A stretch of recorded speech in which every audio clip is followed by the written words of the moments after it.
Bapak, Ibu, saya yakin Anda sudah sering makan telur dan tahu karena katanya bagus untuk kesehatan.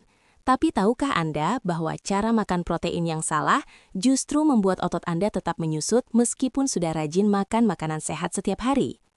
Kalau Bapak Ibu peduli dengan kekuatan tubuh di usia lanjut dan tidak ingin bergantung pada orang lain untuk aktivitas sehari-hari, tekan tombol like, komen, dan subscribe sekarang ya. Dan nyalakan lonceng aktivasinya, karena informasi di video ini bisa mengubah cara Bapak Ibu menjaga kesehatan mulai besok pagi. Saya tidak bilang telur dan tahu itu makanan buruk ya. Keduanya tetap makanan bergizi yang bagus untuk tubuh. Tapi yang ingin saya sampaikan adalah kenyataan yang jarang dibahas oleh siapapun. Untuk mencegah otot hilang di usia lanjut, makan telur dan tahu saja itu tidak cukup. Ada 3 hal yang jauh lebih menentukan apakah otot Bapak Ibu akan bertahan kuat. Otot terus menyusut setiap tahun. Coba Bapak Ibu perhatikan di sekitar kita. Mungkin ada tetangga, saudara, atau bahkan Bapak Ibu sendiri yang mengalami ini. Sudah rajin makan telur setiap pagi, sudah rutin makan tahu tempe setiap hari, karena katanya protein nabati itu sehat. Sudah mengurangi daging merah karena takut kolesterol. Tapi kenapa badan tetap terasa lemas? Kenapa kaki makin susah untuk jalan jauh? Kenapa naik beberapa anak tangga saja sudah ngos-ngosan dan lutut terasa tidak kuat? Ini bukan karena Bapak Ibu malas atau tidak mau sehat. Bapak Ibu sudah berusaha melakukan yang terbaik dengan informasi yang selama ini diketahui. Masalahnya adalah informasi itu tidak lengkap. Ada bagian penting yang terlewat dan tidak pernah dijelaskan dengan gamblang. Bapak Ibu harus tahu fakta yang cukup mengejutkan ini. Setelah usia 50 tahun, tubuh kita secara alami kehilangan 1-2% massa otot setiap tahunnya. Ini proses yang terjadi pada semua orang tanpa kecuali. Mau rajin makan sehat atau tidak, proses ini tetap berjalan. Yang membedakan adalah seberapa cepat atau seberapa lambat otot itu menyusut. Kalau tidak ditangani dengan cara yang benar, di usia 70 tahun, kekuatan otot bisa turun sampai 30, bahkan 40% dibandingkan waktu muda. Bayangkan, hampir setengah kekuatan tubuh hilang begitu saja. Ini bukan soal penampilan atau ingin terlihat gagah di usia tua. Ini soal kemampuan untuk menjalani hidup sehari-hari dengan mandiri. Soal bisa jalan sendiri ke warung atau tidak. Soal bisa mandi sendiri atau harus dibantu. Soal bisa bermain dengan cucu atau hanya bisa duduk melihat dari jauh. Kabar baiknya, proses penyusutan otot ini bisa diperlambat secara signifikan kalau Bapak Ibu tahu caranya.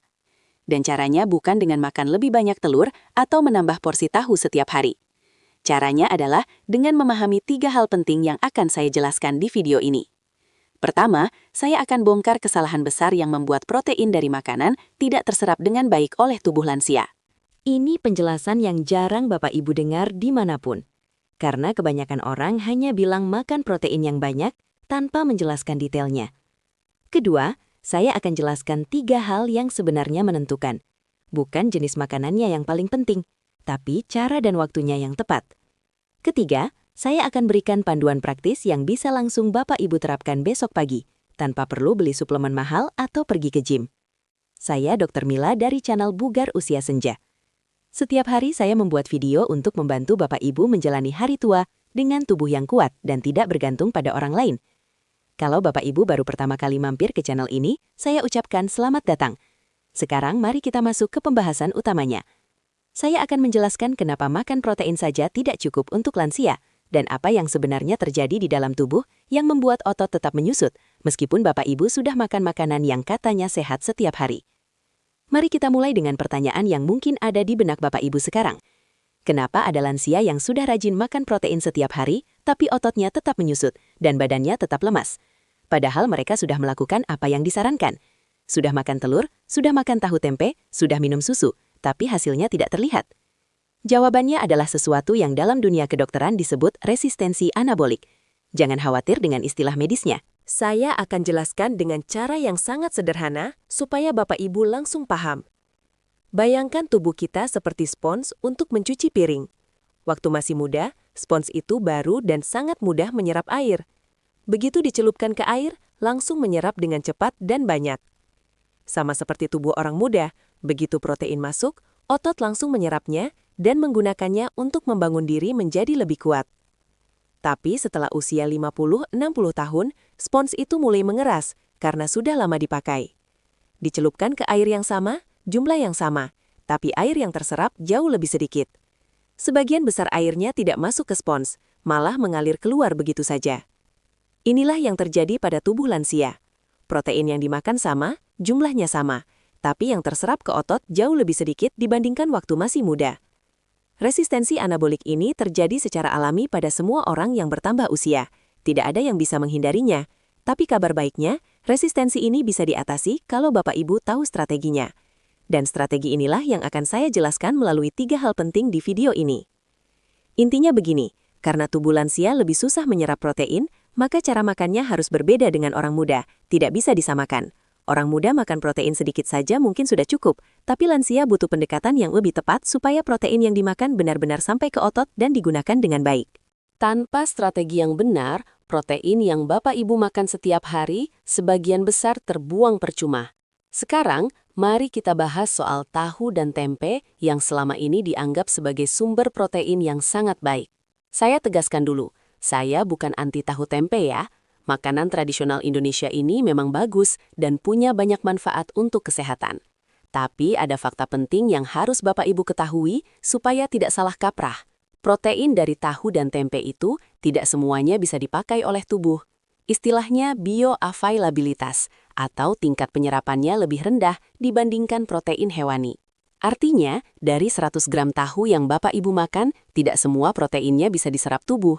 Sebagian terbuang begitu saja, melalui sistem pencernaan tanpa sempat digunakan untuk membangun otot. Selain itu, ada masalah lain yang lebih penting. Protein nabati seperti tahu dan tempe itu tidak lengkap kandungan asam aminonya. Tubuh kita membutuhkan berbagai jenis asam amino untuk membangun otot, dan ada satu asam amino yang sangat penting, namanya lusin. Lusin ini ibarat kunci starter untuk menyalakan mesin perbaikan otot. Tanpa lusin yang cukup, mesin tidak menyala dan otot tidak mendapat sinyal untuk membangun diri. Nah, masalahnya, kandungan lusin di tahu dan tempe itu jauh lebih rendah dibandingkan protein hewani, seperti telur, ikan, atau ayam. Jadi, meskipun Bapak Ibu sudah makan tahu tempe setiap hari, kalau tidak dikombinasikan dengan sumber protein lain, otot tetap kekurangan bahan yang dibutuhkan. Supaya lebih jelas, saya berikan perbandingan dengan angka yang konkret. Untuk mendapatkan 2,5 gram leusin yang dibutuhkan otot dalam sekali makan, Bapak Ibu perlu mengkonsumsi sekitar 300-400 gram tahu. Itu jumlah yang sangat banyak, hampir setengah kilogram tahu dalam satu kali makan. Siapa yang sanggup makan sebanyak itu? Perut sudah kembung duluan sebelum protein tercukupi. Tapi, kalau dari telur, Bapak Ibu hanya butuh sekitar 4 butir saja untuk mendapat leusin yang sama. Kalau dari ikan atau ayam, cukup 100-150 gram, atau sekitar satu potong ukuran sedang. Jauh lebih mudah dan lebih realistis untuk dikonsumsi setiap hari. Dari penjelasan ini, Bapak Ibu sekarang paham kan kenapa makan sedikit telur di pagi hari atau makan tahu tempe saja setiap hari itu tidak cukup untuk menjaga otot di usia lanjut. Bukan makanannya yang salah, telur tetap bagus, tahu tempe juga tetap bagus. Yang kurang tepat adalah jumlahnya dan cara mengkonsumsinya. Selama ini, banyak lansia yang merasa sudah makan protein, padahal jumlah yang masuk ke tubuh belum mencapai batas minimal yang dibutuhkan otot. Akibatnya, otot tidak mendapat sinyal untuk membangun diri dan terus menyusut dari tahun ke tahun. Nah, sekarang pertanyaannya, kalau makan protein biasa saja tidak cukup, lalu apa solusinya? Apa yang harus dilakukan supaya protein yang dimakan benar-benar terserap dan digunakan otot dengan baik? Disinilah 3 hal penting yang saya janjikan di awal video akan menjawab semuanya. 3 hal ini bukan tentang jenis makanan apa yang harus dimakan, bukan tentang harus beli suplemen mahal atau makanan khusus yang susah dicari. 3 hal ini adalah tentang strategi, tentang cara dan waktu yang tepat untuk memaksimalkan protein yang sudah Bapak Ibu konsumsi setiap hari. Mari kita bahas satu persatu dengan detail supaya Bapak Ibu bisa langsung mempraktikannya. Hal pertama yang menentukan apakah otot Bapak Ibu akan terjaga atau terus menyusut adalah jumlah protein dalam sekali makan. Ini sangat penting dan sering sekali terlewat. Kebanyakan orang hanya fokus pada total protein sehari tanpa memperhatikan berapa banyak protein yang masuk dalam satu kali waktu makan. Padahal untuk lansia, jumlah protein per makan ini justru yang paling krusial. Begini penjelasan sederhananya. Otot kita punya semacam saklar yang harus dinyalakan supaya proses pembangunan otot bisa berjalan. Saklar ini tidak akan menyala kalau protein yang masuk dalam satu waktu makan kurang dari batas minimal tertentu. Batas minimal itu untuk lansia adalah sekitar 25-30 gram protein dalam satu kali makan. Ingat baik-baik ya Bapak Ibu, ini bukan total sehari, tapi dalam sekali makan. Kalau protein yang masuk kurang dari angka itu, saklar otot tidak menyala. Protein yang dimakan tetap dicerna oleh tubuh, tapi tidak digunakan untuk membangun otot. Sebagian besar terbuang atau dipakai untuk keperluan lain yang kurang penting. Jadi, meskipun Bapak Ibu merasa sudah makan protein, kalau jumlahnya tidak mencapai ambang batas minimal, otot tetap tidak mendapat manfaatnya. Mari kita hitung dengan contoh nyata supaya lebih jelas. 1 butir telur mengandung sekitar 6,7 gram protein. Kalau Bapak Ibu sarapan dengan 2 butir telur, itu artinya hanya sekitar 12-14 gram protein yang masuk. Angka ini masih jauh di bawah 25 gram yang dibutuhkan untuk menyalakan saklar otot. Akibatnya apa? Saklar tidak menyala dan otot tidak mendapat sinyal untuk membangun diri. Bapak Ibu merasa sudah makan protein yang cukup, padahal sebenarnya belum cukup untuk kebutuhan otot. Inilah kenapa banyak lansia yang sudah rajin makan telur setiap pagi, tapi ototnya tetap menyusut dari tahun ke tahun. Bukan telurnya yang tidak bagus, tapi jumlahnya yang belum mencukupi. Hal kedua yang sama pentingnya adalah kapan Bapak Ibu makan protein tersebut. Ini soal distribusi atau penyebaran protein sepanjang hari. Banyak orang Indonesia punya pola makan yang kurang tepat untuk menjaga otot. Sarapan biasanya ringan, mungkin hanya bubur, roti, atau nasi goreng dengan sedikit lauk. Makan siang juga tidak terlalu banyak proteinnya. Baru makan malam yang porsinya besar dengan lauk yang lumayan banyak. Pola makan seperti ini mungkin tidak masalah untuk orang muda yang tubuhnya masih mudah menyerap protein. Tapi untuk lansia, pola ini adalah kesalahan besar yang membuat otot terus menyusut. Kenapa pola makan seperti itu salah? Karena tubuh kita punya batas maksimal untuk menyerap dan menggunakan protein dalam satu waktu makan. 60 gram protein sekaligus di malam hari tidak sama hasilnya dengan makan 30 gram di pagi hari dan 30 gram di malam hari. Kalau Bapak Ibu menumpuk semua protein di satu waktu makan saja, sebagian besar protein itu tidak akan terpakai oleh otot. Tubuh tidak bisa menyimpan kelebihan protein untuk digunakan nanti. Yang tidak terpakai akan dibuang atau diubah menjadi energi biasa, bukan untuk membangun otot. Yang benar adalah membagi protein secara merata sepanjang hari. Minimal ada 2 kali makan dengan protein yang cukup, yaitu di pagi hari dan di malam hari.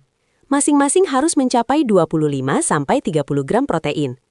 Kalau bisa ditambah lagi di siang hari sekitar 20-25 gram, itu lebih bagus lagi.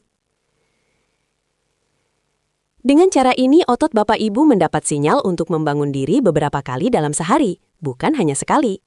Setiap kali saklar otot menyala, ada kesempatan untuk otot memperbaiki dan memperkuat dirinya. Makin sering saklar menyala dalam sehari, semakin baik hasilnya untuk menjaga massa otot. Sekarang kita masuk ke hal ketiga yang paling sering diabaikan, padahal sangat menentukan. Tanpa hal ketiga ini, 2 hal sebelumnya tidak akan memberikan hasil maksimal. Hal ketiga adalah stimulus otot atau gerakan yang memberikan tantangan pada otot. Saya akan sampaikan sesuatu yang mungkin mengejutkan Bapak Ibu. Makan protein sebanyak apapun tidak akan membangun otot kalau otot itu tidak dipakai dan tidak diberi tantangan. Protein itu ibarat bahan bangunan, seperti batu bata dan semen. Tapi bahan bangunan saja tidak cukup. Harus ada tukang yang bekerja menyusun bahan itu menjadi bangunan. Nah, tukangnya adalah gerakan atau latihan yang memberi beban pada otot. Otot kita butuh alasan untuk tumbuh dan menguat. Kalau sehari-hari Bapak Ibu hanya duduk, tidur, nonton televisi, dan sesekali jalan pelan ke kamar mandi, otot akan berpikir tidak perlu menjadi kuat, karena tidak ada pekerjaan berat yang harus dilakukan. Tapi kalau Bapak Ibu memberikan tantangan pada otot, bahkan tantangan yang ringan sekalipun, otot akan berpikir berbeda. Otot akan menyadari bahwa dia perlu lebih kuat untuk menghadapi tantangan itu. Barulah kemudian protein yang masuk dari makanan akan digunakan untuk membangun dan memperkuat otot tersebut. Ini bukan berarti Bapak Ibu harus pergi ke gym dan angkat beban berat seperti anak muda. Sama sekali tidak. Yang dibutuhkan adalah gerakan sederhana yang bisa dilakukan di rumah setiap hari. Contohnya, 1. Berdiri dari kursi tanpa pegangan sebanyak 10-15 kali. 2. Jalan di tempat selama 2-3 menit. Angkat botol air mineral dengan tangan beberapa kali. 4. Naik turun 1 atau 2 anak tangga kalau memungkinkan. Gerakan-gerakan sederhana seperti ini sudah cukup untuk memberi sinyal pada otot bahwa dia harus tetap kuat. Tidak perlu lama, cukup 10-15 menit setiap hari. Yang paling penting adalah konsistensi, dilakukan rutin setiap hari tanpa bolong. Sekarang saya akan berikan panduan praktis yang bisa langsung Bapak Ibu terapkan mulai besok pagi. Kita mulai dari sarapan, karena ini waktu makan yang paling penting untuk otot. Setelah tidur 7-8 jam, otot Bapak Ibu sudah lama tidak mendapat asupan protein. Ibarat tanaman yang tidak disiram semalaman, otot butuh nutrisi segera di pagi hari. Sarapan yang tepat harus mengandung minimal 25-30 gram protein. Contohnya begini. 1. Butir telur rebus atau dadar mengandung sekitar 14 gram protein. 2. Tambahkan segelas susu yang mengandung sekitar 8 gram protein. Lalu tambah lagi 2 potong tempe goreng yang mengandung sekitar 10 gram protein. 4. Total semuanya sekitar 32 gram protein dan saklar otot sudah menyala dengan baik. Kalau Bapak Ibu lebih suka ikan untuk sarapan, bisa juga diatur dengan cara berbeda. 1. Sepotong ikan bandeng atau ikan pating goreng mengandung sekitar 20 gram protein. 2. Tambahkan segelas susu 8 gram protein dan sedikit tahu sekitar 5 gram protein. 3. Totalnya sudah mencapai 33 gram protein yang cukup untuk memenuhi kebutuhan otot di pagi hari. Kuncinya adalah kombinasi dari beberapa sumber protein. Jangan hanya mengandalkan satu jenis makanan saja. Kombinasikan telur, susu, ikan, dan tahu tempe. Bapak Ibu mendapat asam amino yang lebih lengkap dan otot mendapat semua bahan yang dibutuhkan untuk membangun diri. Soal waktu terbaik untuk melakukan gerakan atau latihan ringan, saya sarankan sekitar 1-2 jam setelah makan protein. Di waktu itu, protein sudah mulai dicerna dan asam amino sudah beredar di dalam darah. Kalau Bapak Ibu bergerak dan memberi tantangan pada otot di waktu tersebut, otot akan langsung menggunakan asam amino yang tersedia untuk memperkuat diri. Jadi, setelah sarapan dengan protein yang cukup, istirahat dulu sekitar 1 jam untuk memberi waktu pencernaan bekerja. Setelah itu, lakukan gerakan sederhana selama 10-15 menit.